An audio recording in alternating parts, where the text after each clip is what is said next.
Alright, so in this video, I'm going to be going over Witch and Wizard pre-awakening skill priorities. So a lot of people come to me with questions on, what skills should they be leveling up? What skills should they be casting? Really how to maximize what they're doing on a brand new alt. Because a lot of people are making Witches and Wizards or new to the game, and Witches and Wizards, are the class that they first are attracted to. So I'm going to start by saying at level 1, you start with Magic Arrow, Fireball, and I'm pretty sure you get Lightning and Lightning Chain. If you don't get Lightning at the very first, you get it really quick. So your priorities really should be magic arrowing most things, fireball explosion, lightning, and residual lightning. Now, some people like lightning chain, and it's good at first, and it's good on very, very weak mobs. I like lightning chain when I severely outgear mobs. Like if I have my boss gear and I'm leveling another alt to run through the Valencia quest line, or just to have another character of the same class for like a boss alt or something, and then I'll use lightning chain if I can one shot everything it touches. However, lightning chain is fairly weak, and if you level it up, it consumes so much mana it's not worth it. I will say, though, that if you're using a high mana ability, mana absorption is absolutely great. Mana absorption is L2 plus R1 simultaneously, and it restores nearly 100% of your mana. However, I do not recommend leveling it up. It is just not worth it. It doesn't really do much by leveling it up, and level 1 will be fine forever. So, let's say you're brand new, you're starting out, and you're going a quest. So R2 is your magic arrow. You can just hold R2, aim and point stuff, and it'll kill it. You can strafe left, you can run through mobs, you can do pretty much whatever you want, and this is just going to be your basic attack that uses very, very little mana and hits pretty hard, but it is single target. Now, your lightning chain is L2 and R2. This will hit everything in the range, and it'll cleave everything. I'm just going to show you blank visuals. I'm not actually going to go out and attack stuff because this is my bank alt, and I'm just chilling in Valencia City, and I don't really feel like running halfway through the desert on a level 49 just to attack things to show you their effects. But I will in depth explain everything and how they work. So this is lightning chain. Like I said, I don't suggest using that unless you severely outgear your targets or a very, very low level. It's okay. Now, your first real priority, let's say you're looking at a group of mobs about this big, even if it's only 3 or 4, what you can do is you want to point at the most center one. You don't want to point off to the left or the right because you won't AoE. You want to think of it as an explosion. How can you hit the most targets in a single explosion? So what you're going to want to do is you're going to want to aim for the centermost one and hold back on the left analog stick and press R1. And you'll go into this phase. You don't really want to get here. You kind of want to just spam R1. But when you hit R1 after you channel it, you will cast a fireball. And that fireball will hit whatever middle target that is. So what you ideally want to do is once you get fireball explosion, and you do want to level these up as much as you can, as fast as you can. And fireball explosion follows up fireball. So what you're going to want to do is down on the left analog stick and R1. And then R1 again, and followed immediately by R2. And you'll get that giant explosion. Now, with PS4 auto aim, and when you're not going through NPCs that go right through, that fireball will hit this guy. And everything around will also be hit, and then the fireball explosion will follow up and also hit everything, and everything will die. Now, that does have a cooldown, so let me do it again if I stop teleporting everywhere. And you cast fireball explosion, and now you see you have a 12-second cooldown. Now, if most of the things are dead and there's just one or two stragglers, you can go into, just magic arrowing to finish them off, or lightning chain to get a couple, just a little bit of HP loss on them, just enough to kill them. Or we have another skill that operates along the same mechanics as Fireball and Fireball Explosion, and that is going to be your lightning and your residual lightning.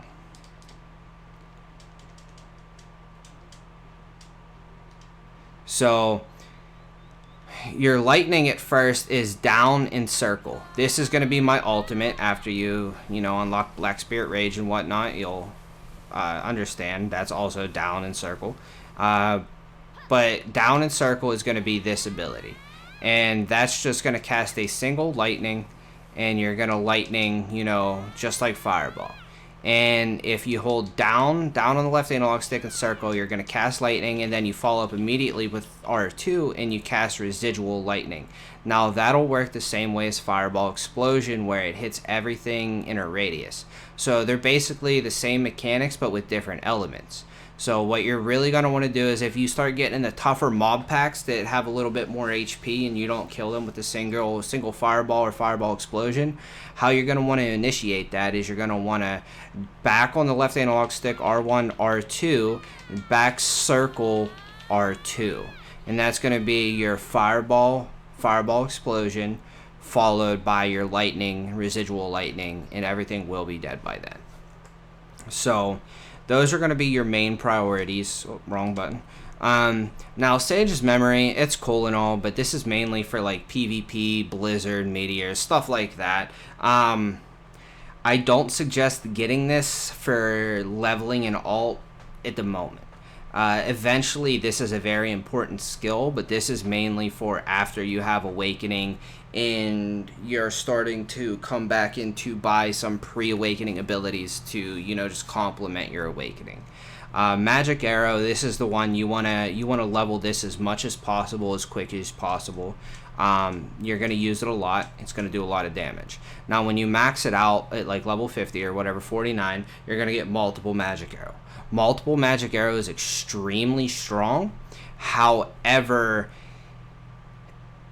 I mainly use it for PvP and or killing bosses. It does use a lot of mana, and it's very, very small radius in terms of AoE. Meteor Shower is good.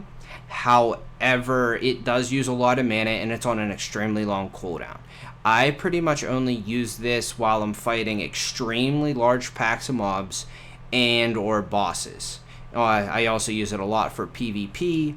However, in this scenario, we're not really going into PvP since this is mainly pre-awakening and leveling. But for Meteor Shower, you can kind of keep it level 1. There's no point to really spend skill points on it because in early game, you're going to be skill point starved. Teleport, I do suggest you level up. As you could see, you have a reduced cooldown and stuff as you level it. Mana Absorb, you could keep level 1.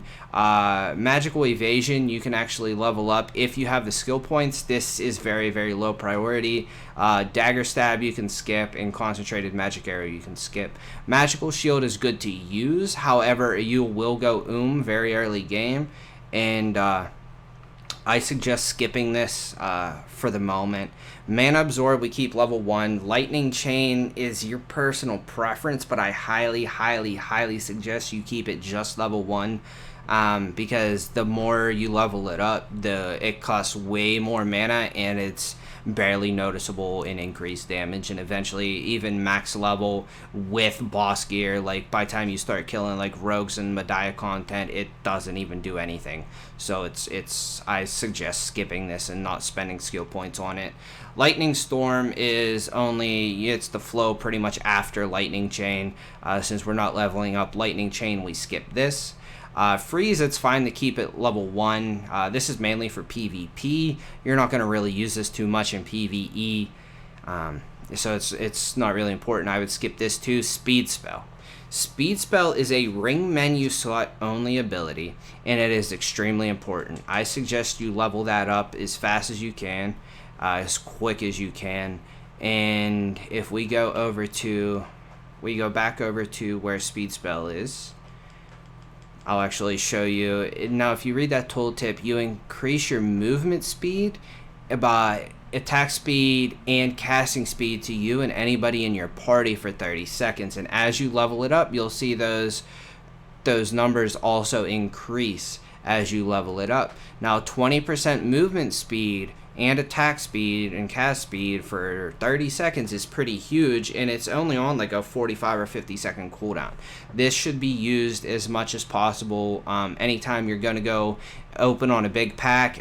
It can also be used when you're doing your main story quest to you get the speed boost that every so often doing your main story quest. Well, that speed boost you get for completing quests actually stacks with speed spell, and you run like Sonic the Hedgehog. It's great. Okay, so back to abilities. Now, Frigid Fog's really good. It's a really good peel, like if you get in danger in PvE, and it's really good for PvP. I don't say it's high priority to level up, though. You're mainly using it for the freeze and not for the damage. So, Frigid Fog's great to leave at level 1. Blizzard's a phenomenal spell, but it falls kind of into the same category as Meteor. Blizzard also uses a ton of mana, and it's, I don't know, I don't suggest it when you're leveling. It requires a lot of skill points, a lot of mana, and you have to be stationary to cast it. Earthquake's kind of the same thing. It's good to use occasionally. It does a lot of damage. It's a really great ground AoE, but it requires you to be stationary, and it's a very long cooldown. This is it's good to put points into, but it's very, very low priority. Earth's Response you can ignore. Protected Area is a great PvP ability, and it's one of the first things you want to get when you're in Awakening. However, you're not going to use this too much or ever in PvE, and it requires a lot of skill points, so I suggest leaving this alone for the moment. Now, Healing Aura. Healing Aura is going to be one of your biggest used abilities. This is going to heal you, and it's also going to heal anybody in your party that is a friendly target and recover both mana. So it's great to use. It's a very low cooldown. It's a pretty decent heal and mana recovery. I suggest leveling this up as fast as you can, as much as you can. Healing Lighthouse goes along the same terms. It's a AoE heal, a little bit longer of a cooldown, but heals anybody close to you, and replenishes your health and mana. Now, Spellbound Heart. Spellbound Heart is an absolutely phenomenal skill. So what this does is, if you read down in the bottom corner, it recovers mana per recovery cycle over time, and this is a passive orb that follows you around and replenishes your mana and also increases your movement speed. I suggest you level that up as much as you can, as fast as you can. So, like I mentioned before, when you're doing questing and you get them little speed buffs, or any scenario, like it's honestly one of the best abilities you can possibly get, and it's like top tier priority. But when you're questing, you can pop that, get the speed buff from turning in your quest during your storyline, and pop speed spell and run it unreal speeds. Like you'll run faster than any horse in the game, in current game, just because of how fast those things stack. And that's with no movement speed in your boots. You put movement speed in your boots and your game will probably crash, to be honest. Now, Magic Lighthouse. Magic Lighthouse is very unique. Now, if you've ever played a game like Path of Exile or various other games, you have a decoy totem or like a target dummy or whatever you want to relate it to. It's basically a stationary ground totem that draws in aggro to nearby enemies, and as you level it up, it debuffs the enemies even more. Like you see, the magic DP goes down for 10 seconds for the targets near the magical object. So what this is it's basically a decoy totem. Like, see, I'll place it here, and all the enemies will swarm this thing. Any enemy near it will start attacking the orb instead of you. So it allows you to sit here and free cast all the enemies on your orb. And then on top of that, it also increases the amount of magical damage that they take. It is phenomenal. It's a great ability to have when you're fighting stronger enemies and stuff you don't one-shot, bosses, all kinds of stuff. It's an absolutely phenomenal ability, and can even be used pretty strategically in PvP to debuff the enemies. Even though they won't aggro, it still applies the debuff. And mind training is really good. However, this is low priority early game and becomes very, very high priority late game. So the reason why I say it's low priority early game is because there's a lot of other things that are higher priority than it, because you cannot, you don't have enough levels to scale it right now, and you can't get enough cast speed to where it actually matters. So it would be better to spend those skill points and stuff like speed spell, heals, blue and red orb, fireball explosion, lightning, residual lightning, anything like that would actually take priority over mind training early game. However, once you have enough skill points and once you make it into awakening, you should max out mind training, because it just stacks, and you can see it just keeps going up in levels, and it just keeps going. You get it like once every 3 levels all the way up, and eventually you start getting it like once a level. It's absolutely phenomenal. So I'm gonna go over this one more time just to kind of show you guys everything. So the spellbound orb is the blue orb. I have it keybound, and you can see it's just a blue orb that follows you everywhere. It'll never be out of your range, and it just kind of follows you around, replenishes your mana, and gives you that movement speed. You can see that 7% move speed down, that 7-minute move speed down there for 10%. And then you can pop your speed spell. Your speed spell is, you notice, a lot more movement speed here. It's pretty nice, and this stacks with all movement speed in the game. Now you can notice how quick the magic arrow is too. This is with 20% increased cast speed. Now we're gonna do fireball explosion. We're gonna alt because I'm full rage, and then we're going to lightning, residual lightning. So if you're going up on easy mobs, like relatively easy, all you're going to need is fireball and fireball explosion. And you can see that was a pretty good hit there. It would actually damage all these ones too. So now if you're going up against a little bit tougher mobs and you're afraid to take in some damage because you don't think you're going to 1 or 2 hit them, maybe you don't have the AP for them yet, what you're going to do is you're going to run in, magic lighthouse. You could double on the joystick back, and that'll actually hit your magic evasion.